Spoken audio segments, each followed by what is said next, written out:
Halo Lovelka. Di video kali ini Elka akan kembali membahas atau lebih tepatnya kembali melanjutkan pembahasan mengenai dunia fiksi berkaitan dengan tokoh. Namun pada penjelasan kali ini Elka akan menjelaskan sesuatu yang berbeda nih dari tokoh, yaitu berkaitan dengan jenis-jenis tokoh yang terdapat di dalam cerita fiksi. Untuk itu, yuk simak penjelasannya sampai akhir.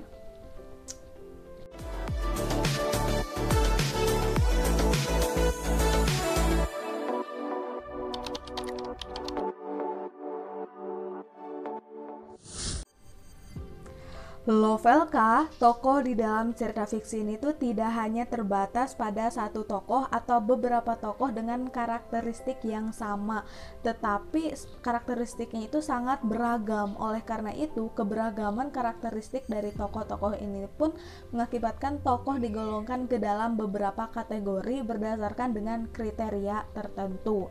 Adapun pembedaan tokoh di dalam cerita fiksi diantaranya yang pertama dilihat dari segi peran dan juga keutamaannya. Kita tahu bahwa setiap tokoh di dalam cerita fiksi ini tuh mempunyai porsi atau kadar peran dan kehadirannya yang berbeda-beda.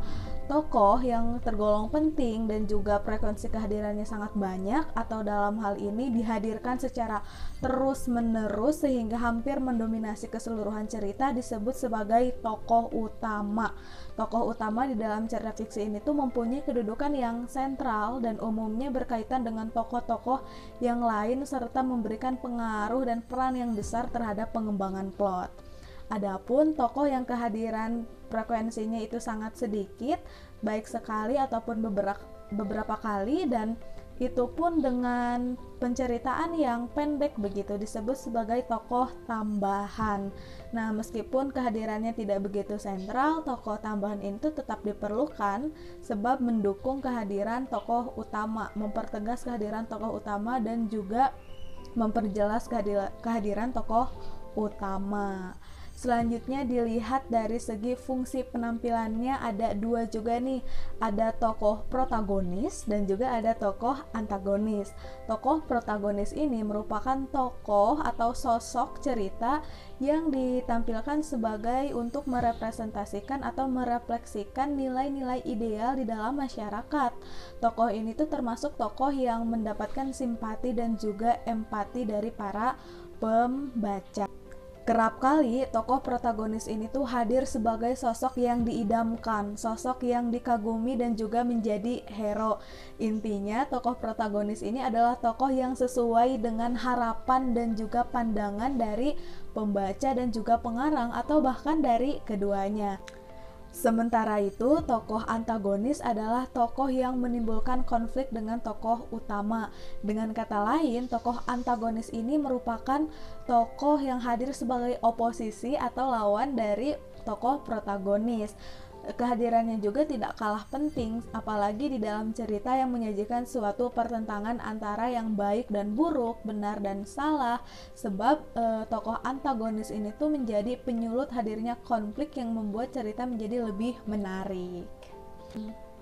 Kemudian ada pembedaan tokoh dilihat dari segi pewatakannya, ada tokoh sederhana dan juga tokoh bulat.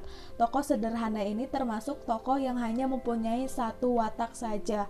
Sifatnya ini tuh sangat datar, monoton, dan tidak mempunyai sesuatu yang mampu memberikan efek kejut kepada para pembaca. Tokoh sederhana pun akhirnya sangat mudah sekali dikenali oleh para pembaca. Misalkan nih, tokoh sederhana yang benar-benar sederhana dinarasikan dengan ia adalah orang kaya tetapi kikir, ia adalah orang yang miskin tetapi jujur, atau ia adalah orang yang sombong padahal ia adalah orang miskin, misalkan seperti itu. Kemudian tokoh bulat merupakan tokoh yang sulit sekali untuk dikenali sebab berbagai kemungkinan sisi kehidupannya ditampilkan, sehingga watak yang hadirnya pun tidak hanya satu, tetapi hadir juga watak lain yang mungkin saja justru bertentangan dengan watak yang sebelumnya ditampilkan. Oleh karena itu, watak ini juga disebut sebagai watak yang kompleks. Karena kekompleksannya ini mengakibatkan tokoh ini tuh sulit untuk dikenali dan cenderung memberikan efek kejut kepada para pembaca. Nah, selanjutnya pembedaan tokoh dilihat dari segi berkembang atau tidaknya nih tokoh tersebut. Ada tokoh statis dan juga tokoh dinamis. Tokoh statis, sebagaimana juga dengan namanya, adalah tokoh yang tidak mengalami perubahan atau perkembangan sejak awal cerita sampai akhir cerita sebagai akibat dari berbagai peristiwa yang terjadi di dalamnya. Apabila dianalogikan, tokoh statis ini tuh mirip dengan batu karang. Batu karang adalah benda yang ketika dihantam ombak sekalipun berkali-kali bertahun-tahun itu tetap diam begitu-begitu saja, tidak mengalami perubahan. Nah, di dalam tokoh statis ini ada tokoh yang hitam putih begitu, merujuk pada suatu simbol tertentu yang akhirnya menjadikan sesuatu yang stereotip. Adapun tokoh dinamis adalah tokoh yang mengalami perubahan atau perkembangan sejalan dengan berbagai kejadian dan juga hal-hal yang berkaitan dengan cerita yang kita buat. Yang terakhir nih, ada tokoh dilihat dari segi kemungkinan pencerminan cerita terhadap kelompok manusia di dunia nyata.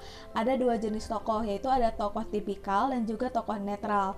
Tokoh tipikal ini merupakan tokoh yang mewakili, yaitu menggambarkan, kemudian merepresentasikan atau menunjukkan individu, kelompok tertentu, atau bahkan individu sebagai bagian dari lembaga tertentu di dunia nyata. Tetapi penampilan tokoh ini tuh tidak secara langsung dan tidak menyeluruh. Oleh karena itu, pembaca bertugas untuk menafsirkan sendiri dari tokoh-tokoh tersebut. Adapun tokoh netral ini merupakan tokoh yang benar-benar hanya hadir di dunia fiksi saja. Dengan kata lain, ia adalah tokoh yang benar-benar imajinatif, hanya hidup dan bereksistensi di dunia fiksi. Ia tidak hadir untuk mewakili sesuatu di luar dirinya, tidak untuk mewakili sesuatu yang ada di dunia nyata. Nah, Love LK itu merupakan sedikit banyaknya penjelasan mengenai beberapa jenis tokoh yang bisa kita ciptakan ketika akan menulis cerita fiksi, atau bisa kita jadikan acuan ketika kita akan menganalisis sebuah cerita fiksi. Apabila masih ada yang kurang dimengerti dan perlu didiskusikan, yuk langsung saja pergi ke kolom komentar, kita diskusi di sana bersama-sama.